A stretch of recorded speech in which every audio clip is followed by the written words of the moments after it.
Bonsoir. Ce soir, nous sommes le nouveau mois, Rosh Chodesh Adar Sheni, donc le deuxième Adar. Et comme nous le savons que nous sommes dans une année de 13 mois, et pourquoi ce mois de Adar a été rajouté? Du fait que la Torah a demandé que nous ayons un calendrier lunaire, mais en même temps, nous ayons des fêtes qui correspondent aux saisons. C'est-à-dire que la fête de Pessah doit toujours tomber au printemps, et la fête de Sukkot doit toujours tomber à l'automne. Et donc, les saisons dépendent du cycle solaire. Et le calendrier dépend du cycle lunaire. Et nous savons qu'il y a une différence entre l'année lunaire et l'année solaire de 11 jours de moins dans l'année lunaire. C'est-à-dire que chaque année, l'année lunaire est manquante de 11 jours pour être à la même hauteur que l'année solaire. Et si on fait un décalage de 11 jours, année après année, alors forcément, à un moment, on ne sera plus dans un calendrier où les saisons vont correspondre aux fêtes, et donc on pourrait arriver à voir la fête de Pessah en temps de l'automne ou de l'hiver ou de l'été, et la fête de Sukkot ne sera plus à l'automne, et puis elle pourrait aussi changer de temps. Or, la Torah, surtout sur la fête de Pessah, c'est écrit Chag Aviv, le jour, et ça doit être la fête du printemps. Donc la Torah demande véritablement que la fête de Pessah soit pendant le printemps. Et c'est la raison pour laquelle, pour pouvoir faire en sorte qu'on puisse toujours respecter les saisons par rapport aux fêtes, alors on a fait un rattrapage. Quel est ce rattrapage? Le rattrapage est que chaque 3 ou 4 ans, ça dépend du calendrier, on rajoute un mois supplémentaire. Ce qui est totalement logique, du fait que nous avons 30 jours de moins, 11 jours de moins par année. Si chaque année je fais un mois supplémentaire, j'ai perdu 30 jours, mais j'ai rattrapé les 30 jours. D'accord? C'est ce que nous appelons une Shana Meuberet, une année qui est Meuberet. Meuberet signifie qu'il y a un temps supplémentaire. D'accord? Ce soir, nous sommes le Rosh Chodesh Adar Sheni. Ce soir, nous sommes le nouveau mois du deuxième Adar. C'est-à-dire que ce soir, exactement, dans 1 mois et 15 jours, nous fêterons la fête de Pessah. Et dans 15 jours, bien sûr, nous allons fêter la fête de Purim. Alors, il est écrit que Mishe Nichnas Adar Marbim Besimcha, lorsque entre le mois de Adar, le nouveau mois, c'est le mois de la joie. Adar représente la joie, représente la fête, représente le moment de gaieté. Et pourquoi la gaieté du mois de Adar? On a expliqué, on avait parlé longuement sur la notion et le sens de la joie dans une des dernières conférences, mais cela est lié particulièrement avec la fête de Purim. Alors, réfléchissons, et si on s'arrêtait un petit instant sur la fête de Purim. Que signifie cette fête de Purim? C'est quoi la fête de Purim? Alors d'abord, que signifie le mot Purim? Purim est un mot qui n'est pas hébreu. Le mot Purim est un mot perse. Et la traduction de Purim veut dire le tirage au sort. Tirer au sort, c'est la définition du mot Purim. Pourquoi nous appelons la fête de Purim la fête du tirage au sort? Quel est le lien entre le tirage au sort et la fête de Purim? Alors, la Megillah, qui est le parchemin que nous lisons le soir de Purim, et le lendemain, qui est une mitzvah d'écouter la Megillah, raconte, comme Esther l'a demandé, qu'on puisse raconter l'histoire de Purim. L'histoire de Purim est quelque chose qui est très riche et très important à lire pour ceux qui ne savent pas le comprendre en hébreu, en français, mais l'histoire de Purim est quelque chose qui est fondamental dans la vie du judaïsme et dans la vie du peuple juif. Parce que quand on lit l'histoire de Purim, malheureusement, parfois, on retrouve très souvent ces mêmes agressions au sein des ennemis du peuple juif, et comment Dieu nous épargne à chaque fois lorsqu'on se trouve face à des agresseurs. Mais dans la Megillah, nous racontons de quelle manière Haman, qui devient Premier ministre, va prendre la décision après la haine farouche qu'il avait face au peuple juif. Il va tirer au sort. Il va tirer au sort pour décider d'anéantir, d'exterminer le peuple juif. Alors, quelle est la raison pour laquelle, une des raisons pour laquelle Haman a eu une telle haine contre le peuple juif?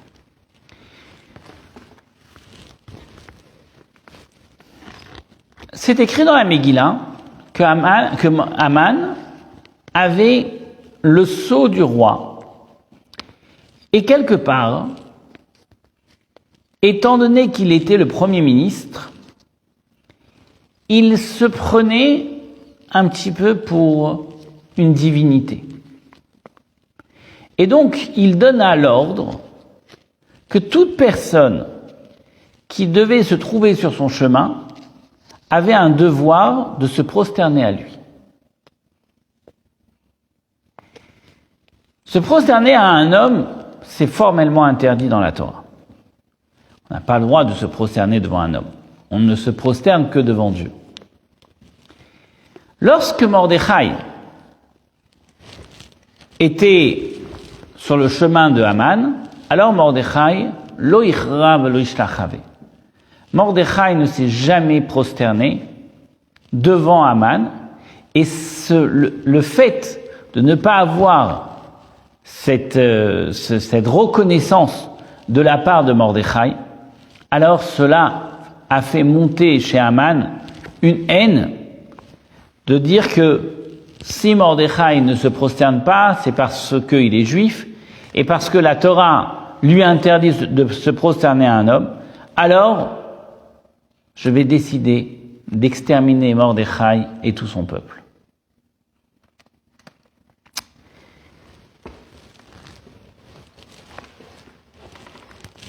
Réfléchissons un petit instant. Comment un homme peut arriver à une telle haine? Comment l'homme peut arriver à une haine si forte pour vouloir exterminer un peuple parce qu'on ne se prosterne pas à lui? Et c'est ce qui est écrit dans la Megillah. Mordechai, étant donné qu'il ne se prosternait pas, alors Haman a décidé de se venger. En fait,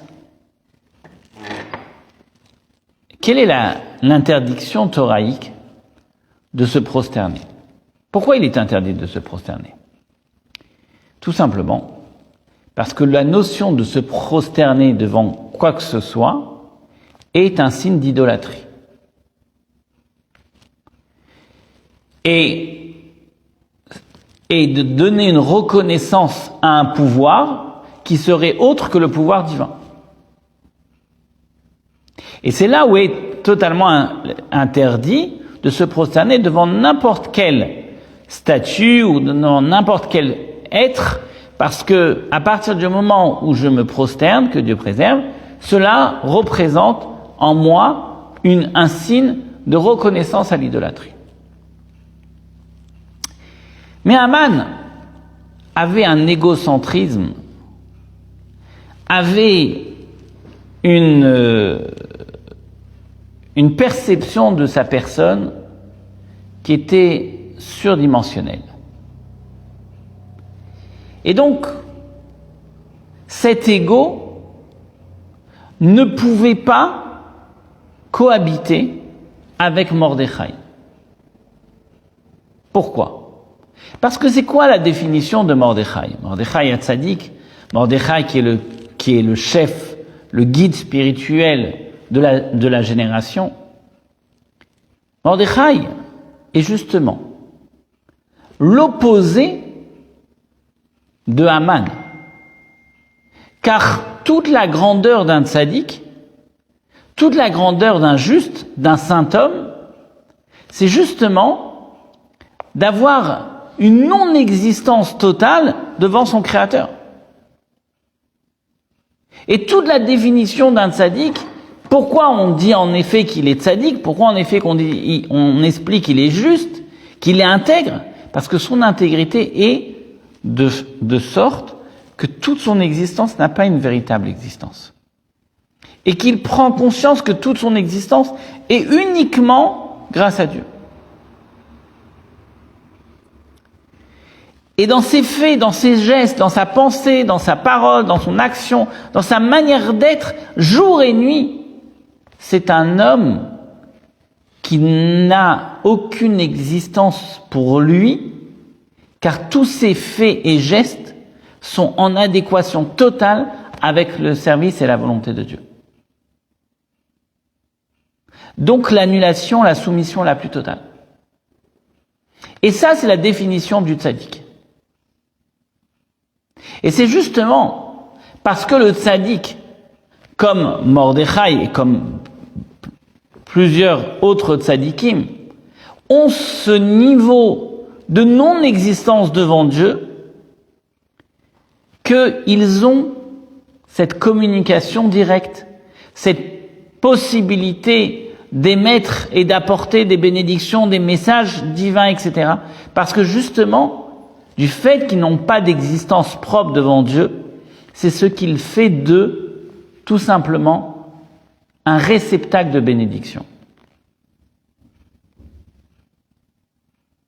Et ça, c'est la dimension spirituelle et divine de tout tzaddik.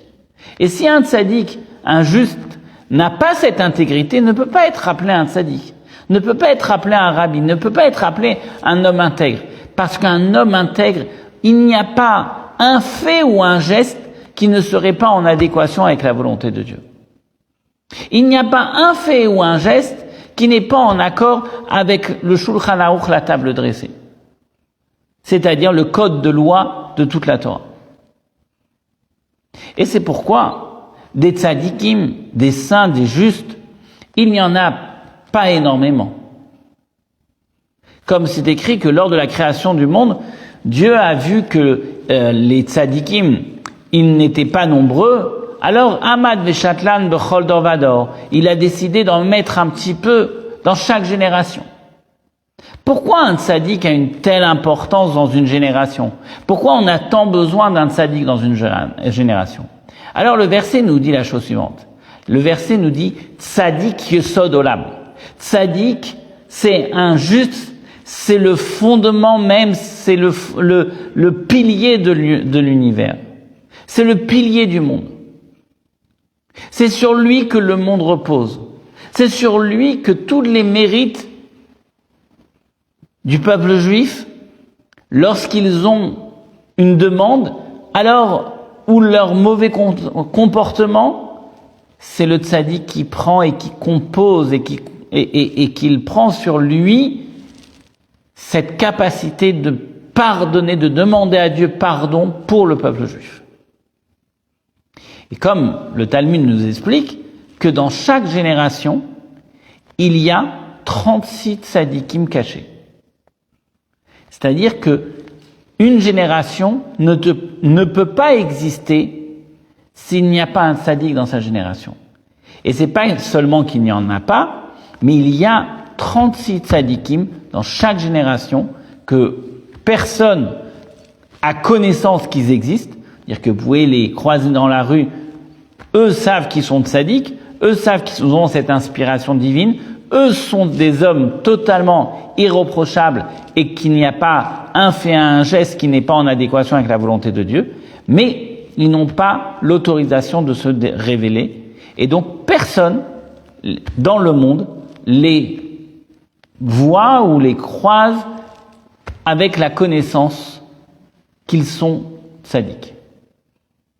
C'est ce qu'on appelle un tzadik nistar, des tzadikim cachés. Mais dans chaque génération, il y a 36 tzadikim qui sont présents et qui prient pour le bien-être de toute l'humanité afin que le monde puisse avancer dans le bon et la bonne direction, le bon chemin et la bonne direction.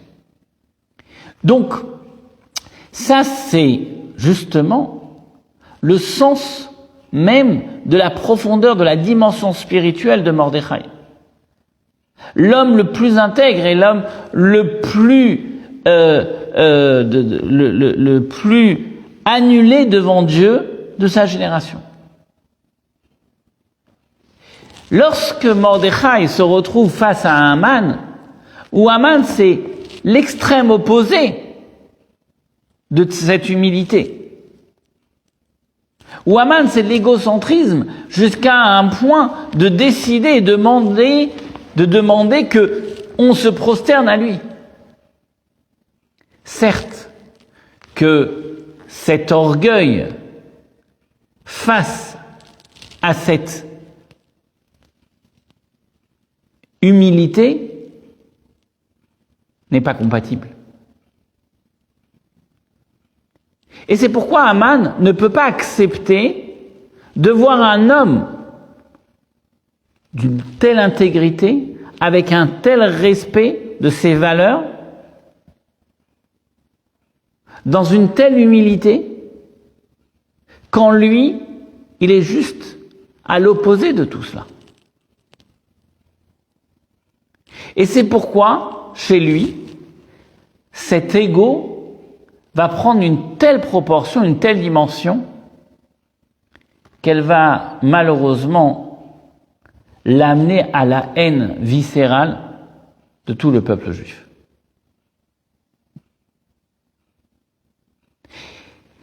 Et cela est justement le danger de l'ego, le danger de l'orgueil. C'est que l'orgueil mène l'homme parfois à une folie. L'orgueil peut amener l'homme à dépasser complètement sa propre réflexion. C'est-à-dire que lorsque l'homme n'est pas à même de pouvoir contrôler sa personne, c'est quelque part il est devenu fou. Il a perdu la raison. Mais justement, l'orgueil peut amener à l'homme à être dans un état complètement hors dimensionnel. Et c'est pourquoi un homme orgueilleux, tout ce qui ne va pas dans son sens est juste, n'a pas de raison d'être, n'a pas de raison d'exister. C'est ce qu'on appelle la haine viscérale. La haine viscérale se développe à travers l'orgueil.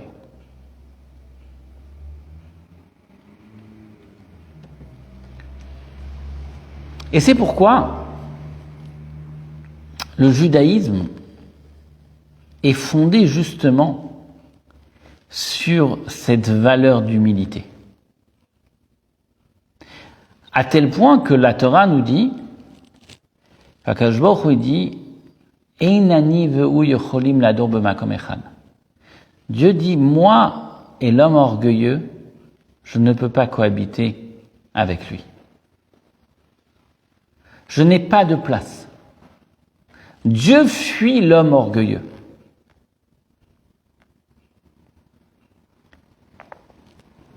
Car tout le judaïsme est fondé sur l'humilité.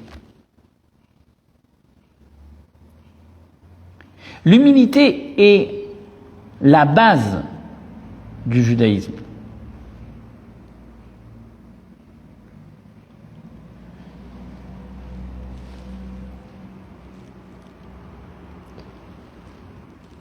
Et nous pouvons même regarder cela à travers les textes bibliques, tels que les textes qui sont vus et les comment dirais-je, les expressions déjà que nos patriarches vont s'exprimer dans la Torah. Avraham Avinu, le premier des patriarches, dit Vanochi afar vaefer. Il échange avec Dieu, mais il dit à Dieu, je suis terre et poussière. Signe d'humilité extraordinaire. C'est-à-dire, quelle est cette valeur que Avraham Avinu est en train de dire? Avraham Avinu est en train de dire tout simplement, Dieu, tout ce que tu me donnes, c'est un cadeau provenant de toi. Je n'ai rien qui m'appartient si tu ne me l'avais pas donné. Donc, Avraham Avinu dit, je ne suis que poussière. Yaakov Avinu, lorsqu'il se trouve face à Ésaü, il dit Katonti mikol hachasadim u mikol haemet ki bamakli avarti et hayarden hazeh bataïta leshte machanot. Yaakov Avinu il dit je suis face à Ésaü, mais je suis tout petit devant tous les bienfaits que tu m'as donnés. Car lorsque j'ai traversé le Jourdain, je n'étais uniquement avec mon bâton.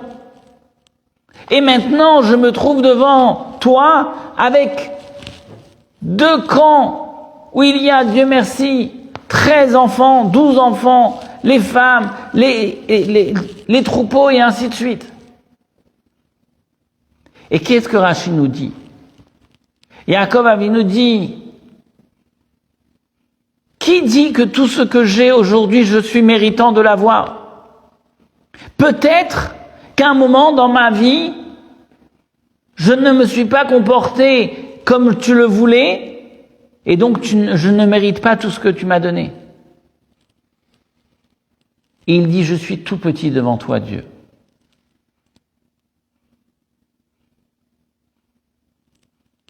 L'humilité. L'humilité, nous la retrouvons aussi chez Moshe Rabbeinu.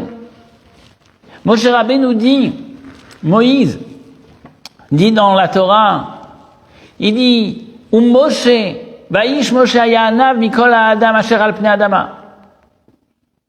Moshe était l'homme le plus humble de tous les hommes se trouvant sur terre. A priori, comment on peut dire que Moshe était l'homme le plus humble? C'est Moshe qui écrit la Torah. Et il parle d'humilité.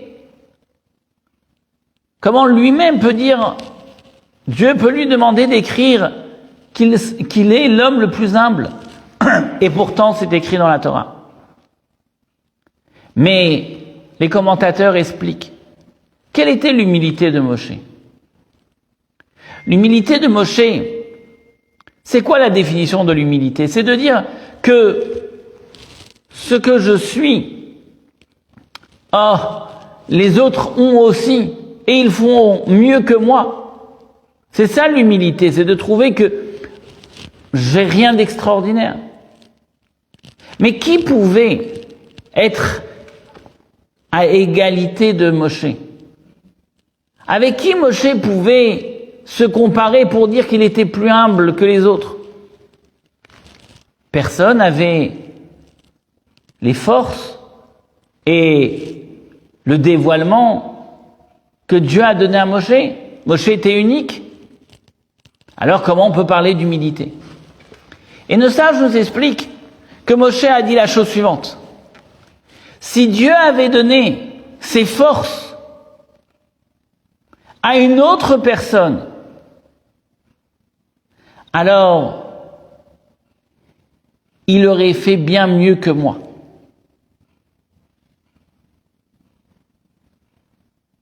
Les capacités que Dieu m'a données, s'il les avait données à quelqu'un d'autre, il aurait fait bien mieux que moi. Et oui, voilà l'humilité de Moshe Rabbeinu. Et ainsi de suite, nous voyons de nombreux grands maîtres où leur humilité était exprimée, ou pas seulement exprimée, mais de façon évidente. On ne pouvait voir sur eux que de la non-existence devant leur Créateur. Parce que c'est la base. C'est la base de l'identité juive. La première chose qu'un homme récite le matin, la première prière qu'un homme dit le matin, c'est la prière de l'humilité. Modé ani lefanecha, melechai vekayam. Je suis reconnaissant devant toi, Dieu de l'univers, de m'avoir rendu mon âme. Cela veut tout dire. Cela veut dire tout simplement que le matin, au premier réveil, à la première lumière, lorsque j'ouvre les yeux, je suis juste reconnaissant. J'ai cette humilité de me dire, mais qui suis-je devant toi? Je ne peux que reconnaître tes bienfaits. Dans une sincérité et dans une honnêteté la plus profonde que l'homme peut avoir envers son Créateur. Voilà la définition de l'humilité de Mordechai, du judaïsme, et ce qui s'y est opposé, qui est justement les ténèbres de l'orgueil, qui peut malheureusement attiser par cela et apporter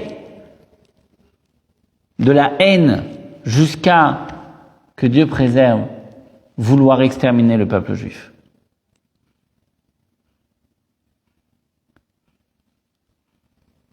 C'est exactement ce qui se passe dans l'histoire de la Megillah. Cette opposition entre l'humilité et l'orgueil absolu.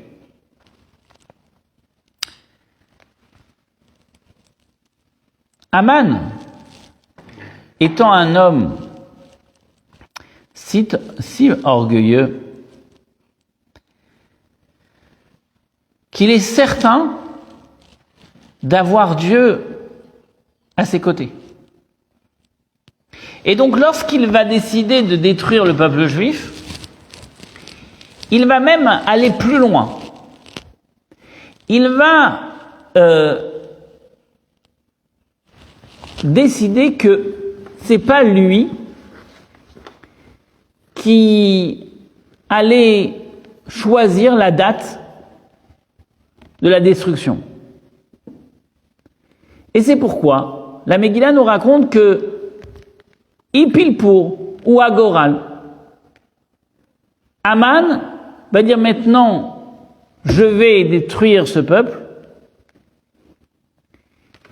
et je vais tirer au sort.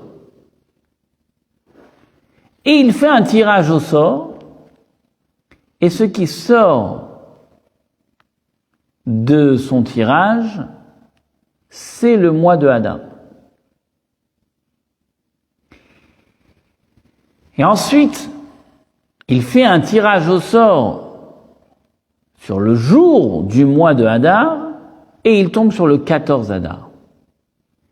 Et donc, normalement, le 14 Hadar était le jour de l'extermination du peuple juif. Et nos sages nous disent que Haman, quand il va tirer au sort et il va tomber sur le mois de Hadar, il va être très heureux. Pourquoi? Parce qu'il sait que le mois de Hadar, c'est le mois où Moshe Rabbeinu a quitté ce monde. Car le 7 Hadar, Moshe a quitté le monde. Et il se dit, si Dieu a enlevé le guide suprême du peuple juif, qui est Moïse, qui est Moshe, alors c'est sûr que c'est un mois où la colère divine est déversée. Mais ce qu'il ne savait pas, c'était que Moshe Rabbeinu a quitté le monde le 7 Hadar, mais il est aussi né le 7 Hadar. Il y avait aussi la bénédiction de la naissance de Moshe Rabbeinu qui protège aussi l'ensemble du peuple juif.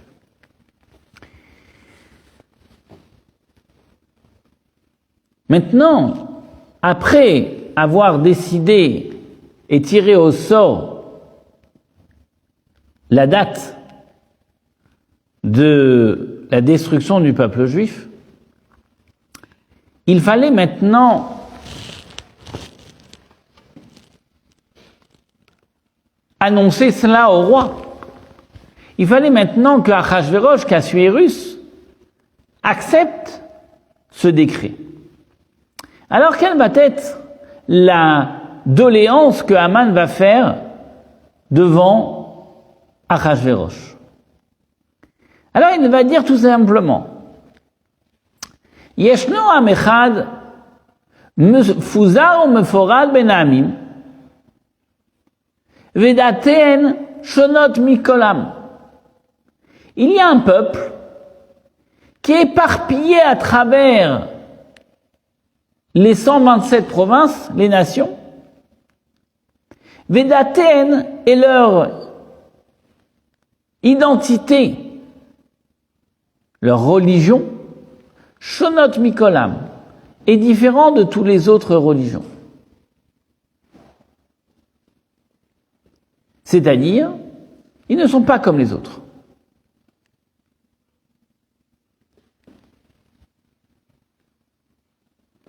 Vedate Amelech, mais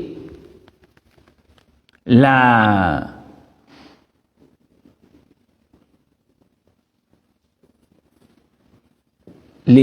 religion, si on peut dire, du roi,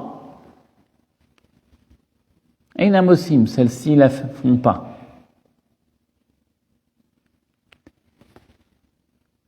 Et donc, il termine en disant Vela melech ein shove la nicham.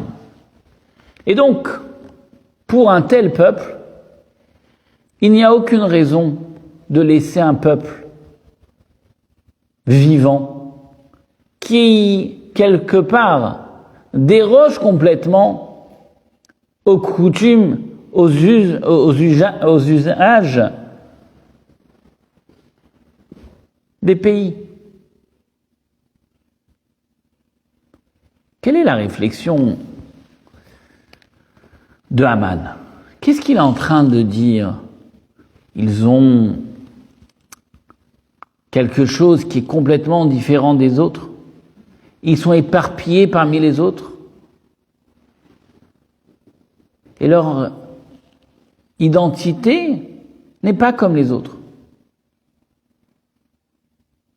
C'est ce que Haman est en train de dire. En fait, ce que Haman est en train d'expliquer, c'est que ce peuple, qui a ses propres caractéristiques, qui a ses propres lois, sa propre dimension divine et spirituelle, alors il s'est éparpillé. Il s'est éparpillé, il s'est assimilé, il s'est perdu. Et donc, du fait de son assimilation et de cette perte d'identité, alors le roi, quelque part, le roi, c'est le roi suprême, c'est Dieu, n'a plus besoin de le laisser en vie. C'est aussi l'interprétation qu'on ne peut faire de cette lecture de Haman. C'est-à-dire que Haman est en train de dire, comme le peuple juif, malheureusement, s'est assimilé à un point où on ne reconnaît plus son identité, alors pourquoi le laisser en vie ?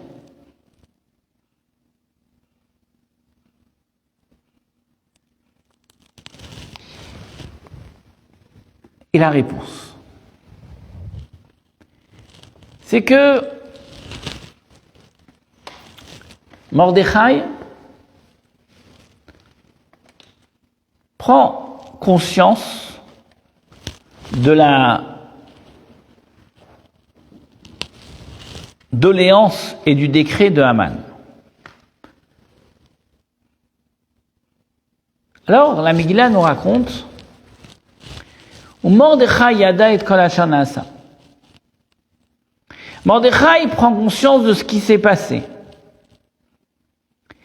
Alors, Vaikra Mordechai et begadav, Vailbash tag vaefer. Il va se déchirer les vêtements. Et il va se vêtir de vêtements de deuil. Et il va porter de la cendre en signe de deuil, comme les endeuillés avaient l'habitude de le faire. Et Rashi explique et revient sur le mot yada. Mordechai a pris connaissance. Il dit, quelle est la définition que Mordechai a pris la connaissance ? Il a pris connaissance de quoi ? En fait, ce que Mordechai a pris comme connaissance, c'est que Mordechai a pris connaissance que dans le ciel, le décret de Haman avait été malheureusement validé. Le décret de Haman était justement accepté. Car l'accusation que Haman fait devant le roi, malheureusement, elle a été écoutée dans les cieux. Quand Haman est en train de dire il y a un peuple qui s'est totalement assimilé et son identité, elle n'est plus reconnaissable, alors ça a été une accusation qui a été entendue. Mais a priori, une grande question se pose. Comment ce Haman, où on a expliqué que c'était l'homme le plus orgueilleux qui puisse exister, l'homme qui était si mauvais, comme on a expliqué que l'orgueil est juste l'inverse, l'opposition directe de tous les fondements du judaïsme, puisse avoir gain de cause et ces doléances peuvent être écoutées auprès de Dieu.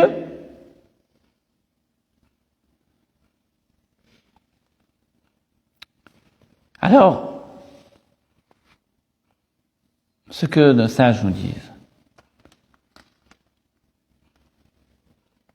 Le texte nous dit Lev melachim beyad Hashem. Le cœur des rois se trouve dans les mains de Dieu. Bien sûr qu'on peut avoir parfois des gens, des gouverneurs qui peuvent être loin d'être en adéquation avec les valeurs du judaïsme. Mais c'est lui de là-haut qui dirige son monde. Et donc, si le comportement du peuple juif n'est pas en adéquation avec son identité, alors même une doléance venant d'un Haman, un rachat d'un homme aussi mauvais, peut être aussi malheureusement exaucée.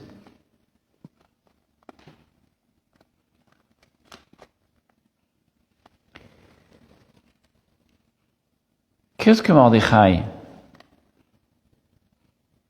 va faire? Bien expliquer que Mordechai va se déchirer les vêtements, va porter le deuil.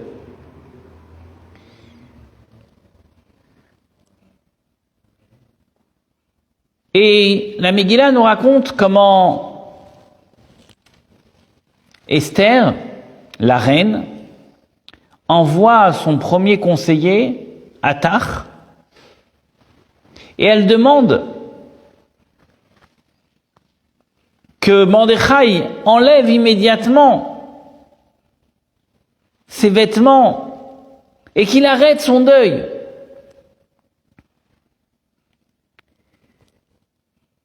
Mordechai n'entre pas dans le palais royal de Esther, car il était interdit de porter des vêtements de deuil dans la monarchie. Alors, Mordechai va dire à Hatach qui est le conseiller d'Esther, il va lui dire: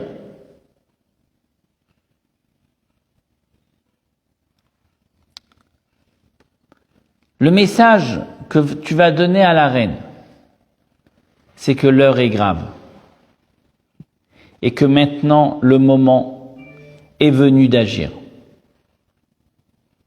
Si elle a ce poste en tant que reine, ce n'est pas par hasard.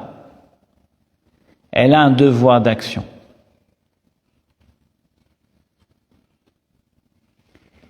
Esther rétorque qu'elle ne peut pas prendre audience avec le roi, car cela fait déjà 30 jours qu'elle n'a pas été conviée à la cour. Et il y a une règle que tout homme ou femme qui se présente à la cour sans y être convié, si le roi ne lui tend pas son sceptre, alors elle est décapitée sur le champ.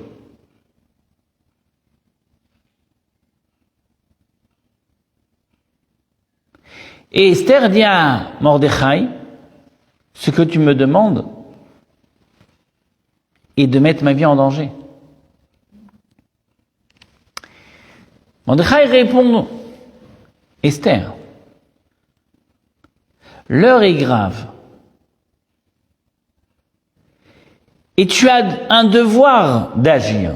Mais si tu n'agis pas, alors Revach ve'atzala yamod layudim mimakom acher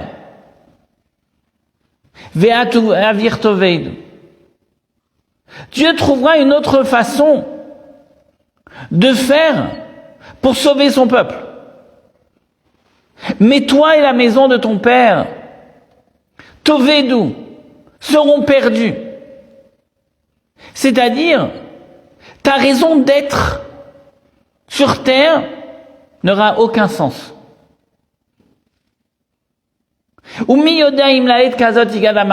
Et qui sait si Dieu te donnera une seconde chance dans ta vie pour accomplir ta mission sur terre.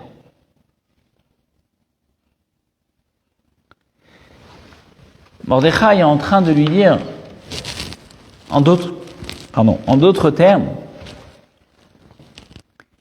il lui dit, s'il faut mettre ta vie en danger,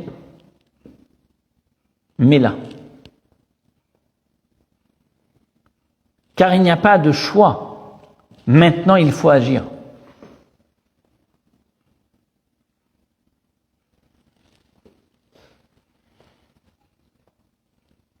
Quel est ce dialogue entre Esther et Mordechai?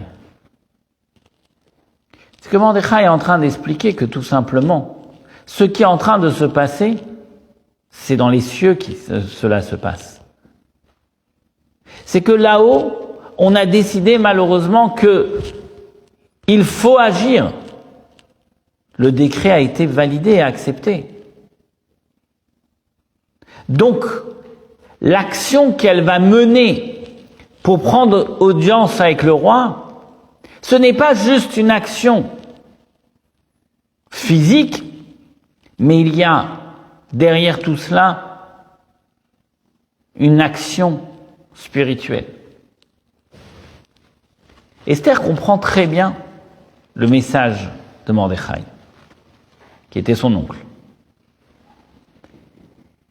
Et elle va répondre, Lech knos et kol hayudim hanimtzeim beshushan vetzumu alai val tochlu val tishlu shloshet yamim laila vayam. Va et réunis tous les Juifs se trouvant à Shushan et dans les 127 provinces. Qu'on fasse savoir qu'un jeûne devra être décrété 3 jours et 3 nuits.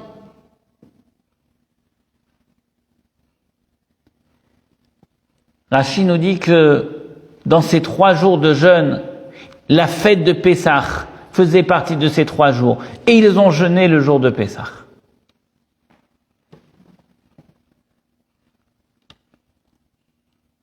Et après ces 3 jours, j'irai me présenter au roi pour demander audience.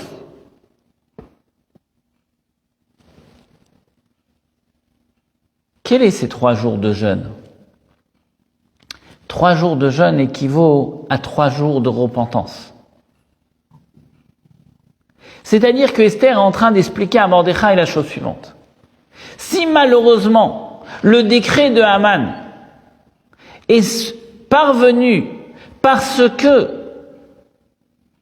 le peuple juif malheureusement a perdu la pratique de son judaïsme et son identité dans toute sa splendeur, alors le moment d'agir c'est de faire teshuva. Le moment d'agir c'est de se repentir. Le moment d'agir c'est de se rapprocher davantage pour que dans le ciel le décret puisse être interdit et annulé. Comment on est en mesure de faire teshuva? Comment on est en mesure de pouvoir se rapprocher? Justement avec ce jeûne de 3 jours et de 3 nuits.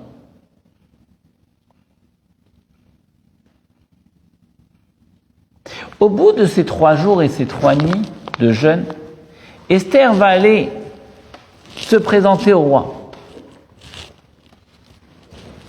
Mais est-ce que cela est très rationnel que Esther aille se présenter devant le roi au bout de 3 jours et de 3 nuits de jeûne, quand elle a expliqué que la raison pour laquelle elle ne voulait pas se présenter, c'est parce qu'elle n'avait pas été convoquée depuis déjà plus d'1 mois.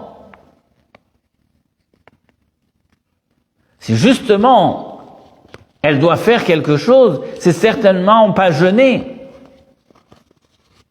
car le jeûne fatigue, et peut-être qu'elle aura moins de chances de trouver grâce aux yeux du roi. Et elle serait peut-être plus en danger, et peut-être que le roi pourrait ne pas lui présenter son sceptre. Mais Esther prend conscience que pas du tout.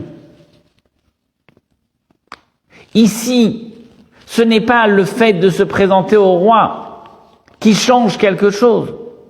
C'est la dimension spirituelle et divine qui accompagne le peuple juif et qui accompagne la démarche de Esther face au roi. Et quelque part, si le Achashvérosh, si le roi Assuérus lui présentait le sceptre, alors quelque part c'était une acceptation de Dieu de la repentance des 3 jours de jeûne. Et c'est ce que Esther est en train de faire. Elle dit, il faut que je vienne avec un atout spirituel qui est justement ce pardon qui a été demandé et imploré à travers tous les Juifs de Shushan. Car ce qui se passe ici-bas n'est qu'un résultat de nos actions.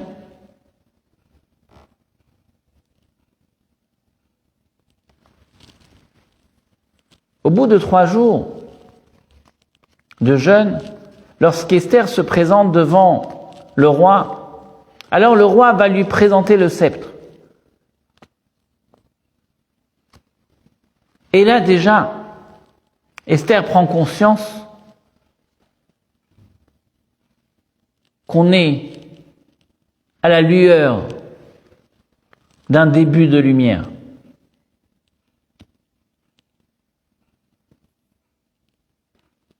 Le roi lui dit, « Que veux-tu, ma chère reine ?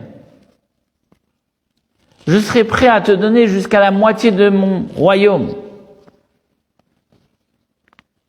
Alors Esther va demander au roi de venir festoyer avec Haman ce midi dans son palais. Mais quelle va être la requête de Esther lorsqu'elle va se trouver face à Haman et face à Assuérus? Aucune. Si ce n'est de convier le roi et Haman à un prochain festin qu'elle organisera le lendemain. Quelle est cette stratégie de Esther à l'égard du roi et de Haman? De ne pas demander immédiatement sa requête et d'attendre le lendemain pour pouvoir exprimer la raison de cette invitation. Alors, Esther voulait que le peuple juif ait justement une repentance vis-à-vis de Dieu qui soit la plus sincère possible. Et elle ne voulait pas que le peuple juif se dise il n'y a pas véritablement d'enjeu et de danger. Car Esther est la reine, et étant donné qu'elle est à ce poste, c'est évident qu'on va pouvoir s'en sortir et que ce décret va être facilement annulé. Et c'est pourquoi Esther ne voulait pas que le peuple juif compte sur elle, entre guillemets, pour avoir un manque de sincérité dans leurs prières et dans leurs demandes de pardon sur leur comportement. C'est pourquoi Esther n'a pas fait de requête dans le premier festin. Pour être sûr que le peuple juif allait intensifier ses prières et voir que rien ne s'est passé.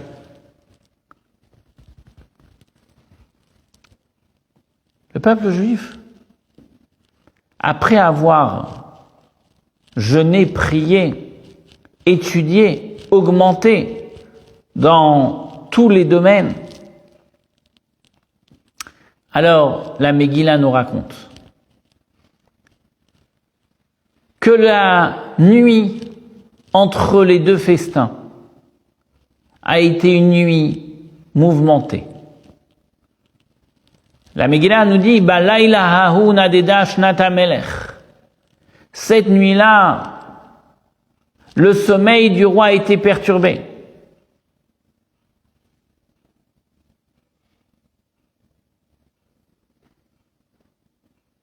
Et il est écrit la chose suivante. Que cette nuit-là, c'est quoi la nuit? C'est quoi la nuit? La nuit représente en fait le peuple juif lorsqu'il se trouve en exil, où il est dans l'obscurité de ne pas avoir la possibilité de la perception du divin. Car à l'époque du temple, le peuple perçoit le divin. Mais depuis que le temple est détruit, il n'y a plus de perception du divin tel que nous avons pu l'avoir à l'époque. Et c'est écrit Ani Yeshena Begaluta. Dieu dort, Dieu somnole en exil. Alors, quelque part, ce manque de cohérence et d'adéquation avec les valeurs identitaires du judaïsme a provoqué, si on peut dire, chez Dieu une somnolence encore plus profonde.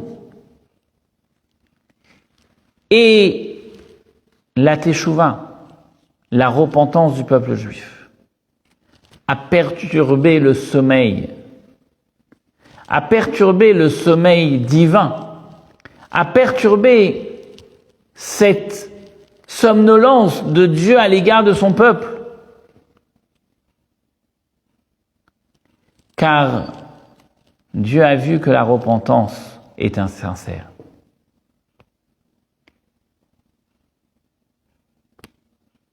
Et c'est là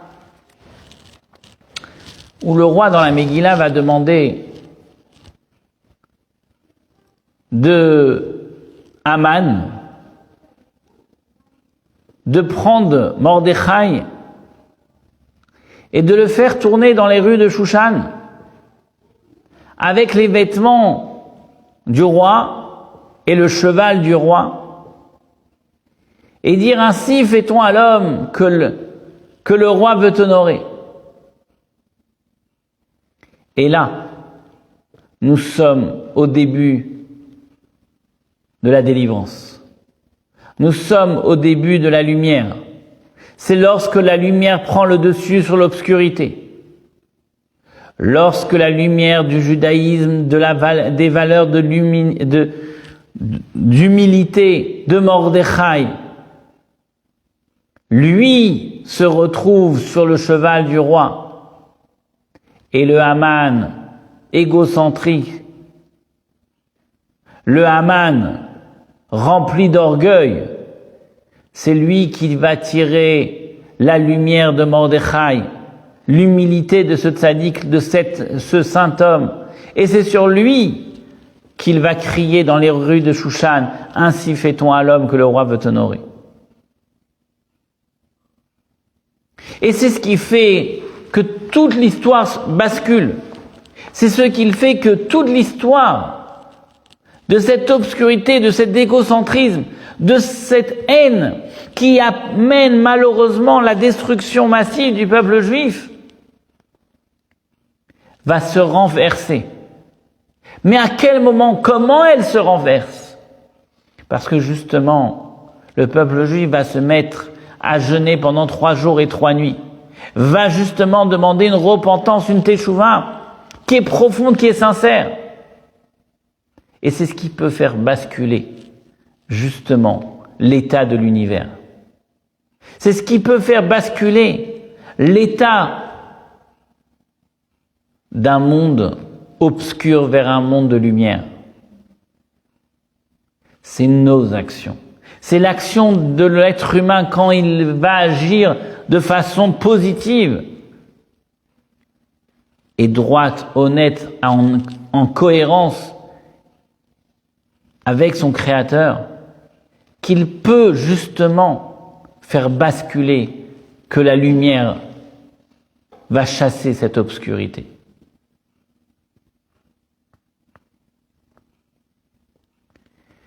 C'est après ce moment d'humiliation de Haman que Haman va être convoqué au festin de Esther avec le roi. Et là, Esther va brandir haut et fort l'accusation contre Haman en disant que cet homme veut l'exterminer, elle et tout son peuple. Et c'est là où Assuérus va devenir hystérique d'entendre de tels propos venant de sa reine, quand Haman avait déjà tué sa première reine Vashti. Et cela était bien trop pour lui. Mais voilà, que Achashverosh sort sur le balcon lorsqu'il voit que les sujets de Haman sont en train de préparer une potence haute de 50 coudées, 25 mètres de haut. Et Assuérus demande, mais que faites-vous? Et ils disent, nous sommes en train de préparer une potence sur l'ordre de Haman pour aller pendre Mordechai. Lorsqu'Assuérus voit qu'on est en train de lui couper les arbres de sa forêt, sous l'ordre de Haman qui voulait exterminer la reine et son peuple, il donne ordre immédiatement de pendre Haman sur la potence. Et c'est à ce moment-là que la joie et la lumière s'installent dans le peuple juif.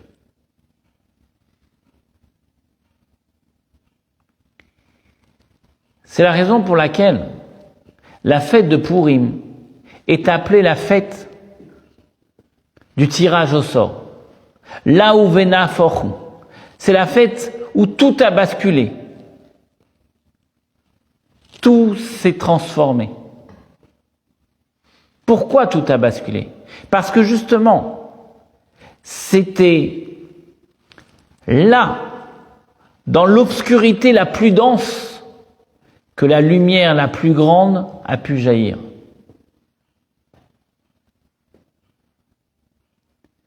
Mais quel est le lien avec le tirage au sort de Pourim? Alors, pour conclure, à quel moment l'homme tire au sort? En fait, un tirage au sort, c'est lorsqu'un homme ne sait pas quelle décision prendre. Et du fait qu'il a un manque de discernement sur la situation, alors il décide de prendre 2 petits papiers qui vont être les 2 choix possibles, et il tirera au sort afin de savoir si ce qu'il va tirer comme sort sera la bonne chose à faire.